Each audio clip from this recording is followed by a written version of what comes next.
തയ്യൽ പഠിക്കാൻ തുടങ്ങുന്നവർക്ക് വേണ്ടിയിട്ടുള്ള ഒരു ടിപ്പാണ് ഇന്ന്. ബോബിൻ കേസിൽ നൂലിടുന്ന വിധമാണ് ഞാൻ കാണിച്ചത്. ബോബിൻ ലോഡ് ചെയ്യുന്ന വിധമേ നമ്മുടെ റൈറ്റ് സൈഡിലോട്ട് ഈ നൂലിങ്ങനെ കണ്ട റൈറ്റ് സൈഡിലോട്ട് നിൽക്കുന്ന രീതിയിൽ പിടിക്കുക. ഇത് സാധാരണ മെഷീൻ്റെ കേസാണ്, ബോബിൻ കേസാണ്.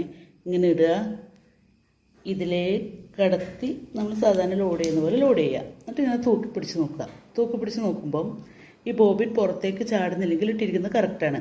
എന്നിട്ട് ഇങ്ങനെ ഒന്ന് വലിച്ചു നോക്കുമ്പം ബോബിൻ കറങ്ങുന്നത് ക്ലോക്ക് വൈസ് ആണെങ്കിൽ അങ്ങനെയാണ് ഇടേണ്ടത്. തിരിച്ചാണെങ്കിൽ ബോബിൻ വീണ്ടും തിരിച്ചിടണം കേട്ടോ.